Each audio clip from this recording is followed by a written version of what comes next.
Hello friends, I am Neha Gupta, and as you all know that we have started a crash course for BPSC and other state PSC, and this is class 6. We have already completed 5 classes before. If you haven't seen, then please go and visit my channel. You will get every class there. So friends, this is all about me. Now let's begin the topic. Today we are going to study about sources of Indian Constitution. Previous class में हमने देखा था हमारा constitution frame हो चुका था। आज हम लोग देखेंगे कि हमारे कॉन्स्टिट्यूशन जो बना है उसका क्या क्या सोर्सेस था, कौन कौन सी कंट्री से हमने क्या क्या चीज उठाया था। और जैसे कि आप सभी को पता होगा कि इंडिया का कॉन्स्टिट्यूशन सबसे लॉन्ग रिटेन कॉन्स्टिट्यूशन है। तो आज हम लोग और डिटेल में पढ़ते हैं। तो फ्रेंड्स लेट्स बिगिन।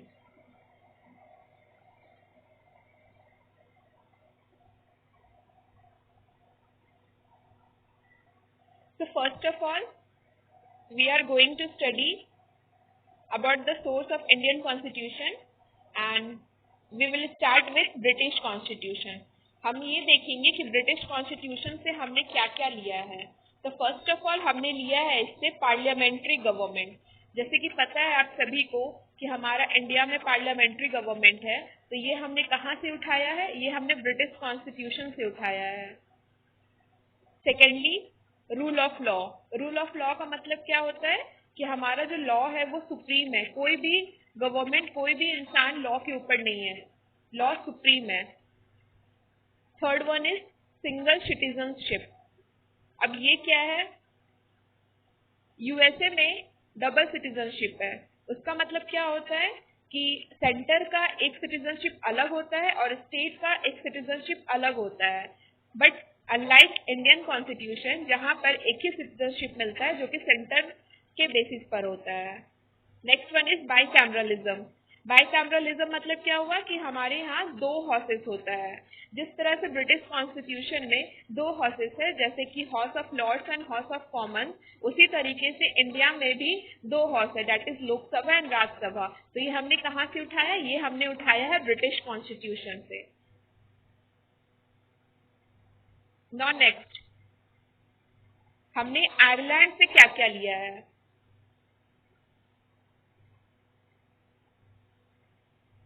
हमने सबसे पहले लिया है इसे DPSP, that is directive principles of state policy, जो कि हमारे कॉन्स्टिट्यूशन के लिए बहुत ही ज्यादा इम्पोर्टेंट एलिमेंट है। ये हम लोग देखेंगे आगे कि इसमें क्या क्या होता है। Next one is presidential election method. हमने प्रेसिडेंशियल इलेक्शन मेथड जो हमारे इंडिया में है वो हमने कहाँ से उठाया है? वो हमने आयरलैंड से उठाया है। Next one is nomination of members of Rajya Sabha.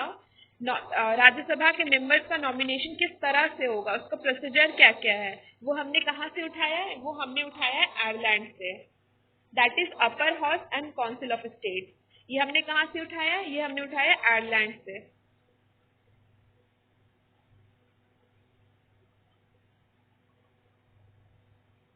Now हमने यूएस कॉन्स्टिट्यूशन से क्या क्या उठाया है। सबसे पहला most important element of our constitution that is fundamental right. ये हमारा हमने कहाँ से उठाया? ये हमने उठाया है यूएस कॉन्स्टिट्यूशन से। Independence of judiciary.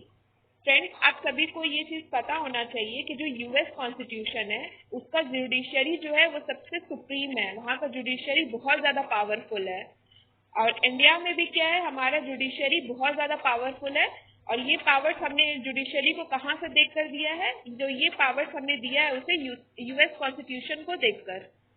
और हमारे यहाँ जुडिशियल रिव्यू का भी पावर है जो कि यूएस कॉन्स्टिट्यूशन में भी है, कि अगर जुडिशरी में हमें कोई फॉल्ट लगता है तो हम क्या कर सकते हैं? रिव्यू के लिए अपील कर सकते हैं फ्रॉम जुडिशरी। तो ये हम लोग ये कॉन्सेप्ट कहाँ से हमने लिया है? ये कॉन्सेप्ट हमने लिया है यूएस कॉन्स्टिट्यूशन से।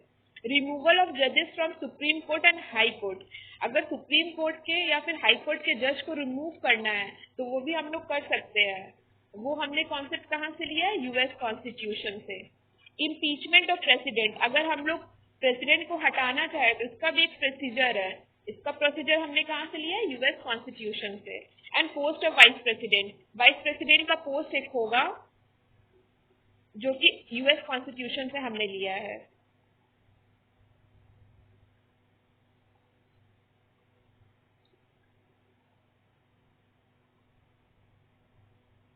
Now coming next to Canada. हमने कनाडा से क्या क्या लिया है?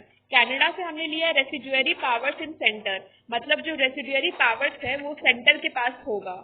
स्ट्रॉन्ग सेंटर इन फेडरलिज्म, फेडरलिज्म जैसे कि हमें पता है कि हमारा फेडरल भी है गवर्नमेंट और यूनिटरी भी है, तो इसमें क्या होगा, फेडरलिज्म में क्या होगा, स्ट्रॉन्ग सेंटर है, वो हमने कहाँ से उठाया? ये हमने उठाया है कनाडा से। एडवाइजरी ऑफ सुप्रीम कोर्ट, मतलब सुप्रीम कोर्ट को भी एडवाइस करने का एक बॉडी होगा, एडवाइजरी बॉडी होगा। ये कॉन्सेप्ट हमने कहाँ से उठाया है? ये कॉन्सेप्ट हमने उठाया है कनाडा से। अपॉइंटमेंट ऑफ स्टेट गवर्नर्स, जितने भी स्टेट है उसके एक गवर्नर होंगे जो कि क्या होंगे? हेड होंगे स्टेट के। तो ये कॉन्सेप्ट हमने कहाँ से उठाया है? ये कॉन्सेप्ट हमने उठाया है कनाडा से।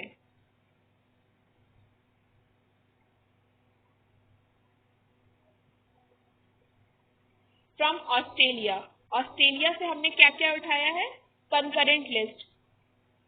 जैसे कि पता है आप सभी को कि हमारे भी कंट्री में क्या है, स्टेट लिस्ट है, कंकरेंट लिस्ट है, तो ये हमने कहाँ से उठाया? ये हमने उठाया है ऑस्ट्रेलिया से। Coming next to joint sitting of two houses. जैसे कि आप सभी को पता होगा कि हमारे जो लोकसभा एंड राज्यसभा है उसका क्या होता है, कुछ कुछ टाइम पे रेगुलर इंटरवल पे क्या होता है, ज्वाइंट सिटिंग होता है, जहां पर बैठ के वो लोग डिसाइड करते हैं कि कौन से लॉ को फ्रेम करना है, उसके बाद उस पर वोटिंग होता है, उसके बाद कोई भी लॉ बनकर आता है हमारे पास। तो ये ज्वाइंट सिटिंग का कॉन्सेप्ट हमने कहाँ से लिया है? ये हमने लिया है ऑस्ट्रेलिया से।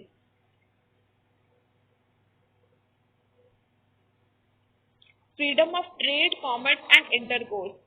आप सभी को पता होना चाहिए कि जो इंडिया का ट्रेड एंड कॉमर्स है ये बहुत ही ज्यादा, मतलब लिबरल है। हमारे जो गवर्नमेंट है बहुत ही ज्यादा छूट दे रखे हैं ताकि हम लोग आसानी से ट्रेड कर सके, कॉमर्स कर सके, दूसरे कंट्री के साथ इंपोर्ट एक्सपोर्ट बना रहे।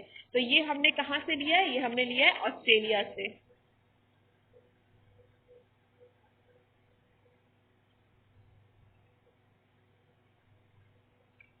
फ्रॉम जर्मनी, जर्मनी से हमने क्या क्या लिया है? Suspension of fundamental rights during emergency.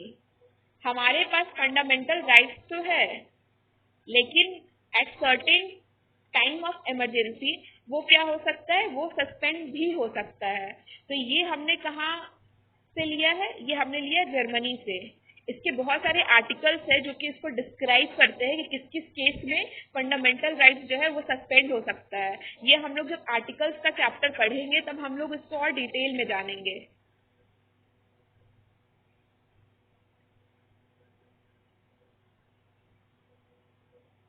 From USSR, that is from Russia. Russia से हमने क्या लिया है? रशिया से हमने लिया है फंडामेंटल ड्यूटीज। आप सभी को पता होगा कि 42nd अमेंडमेंट के बाद फंडामेंटल ड्यूटीज जो है वो हमारे कॉन्स्टिट्यूशन का एक पार्ट बन चुका था। तो ये हमने कहाँ से लिया? यूएसएसआर से, जो कि बहुत ही ज्यादा इम्पोर्टेंट है हमारे कॉन्स्टिट्यूशन को चलाने के लिए। Next, ideals of justice, social, economical and political in preamble. Preamble में जैसे कि पता होगा आपको कि बाद में बहुत सारे टर्म्स ऐड किए गए थे, जैसे कि जस्टिस, सोशल, इकोनॉमिकल, पॉलिटिकल। वो कहाँ कब हुआ था ऐड? बाद में ऐड हुआ था। तो वो कहाँ से हमने लिया था? वो हमने लिया था यूएसएसआर से।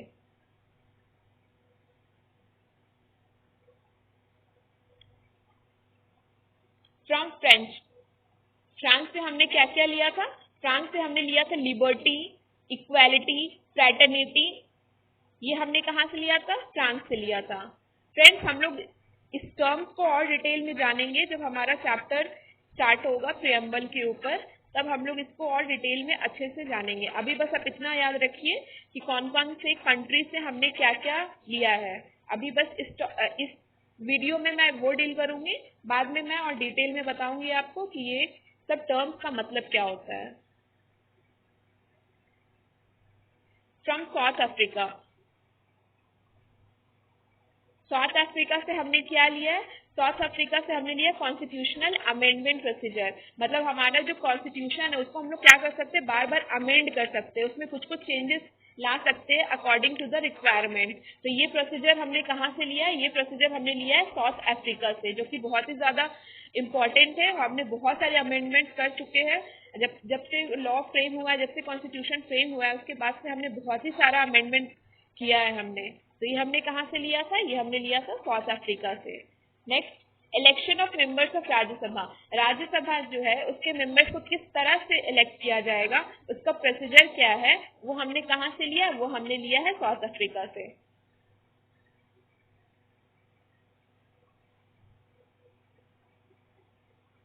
From Japan.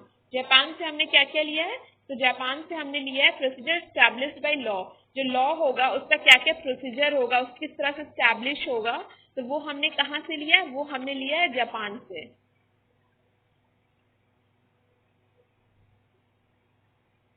फ्रेंड्स, तो ये आज हमने देखा कि इंडियन कॉन्स्टिट्यूशन जो हमारा है उसके सोर्सेस क्या क्या है, हमने कौन कौन से कंट्री से क्या क्या चीज उठाया है, फिर जाकर हमारा जो सबसे लॉन्गेस्ट रिटन कॉन्स्टिट्यूशन है वो जाकर तैयार हुआ। अब बहुत सारे कंट्रीज का इसमें बहुत ज्यादा कंट्रीब्यूशन है। तो आज हमने ये देखा, अब इसके आगे हम और जानेंगे कॉन्स्टिट्यूशन के बारे में। तब तक के लिए bye, and if you like this video then please like, comment and subscribe. Thank you so much.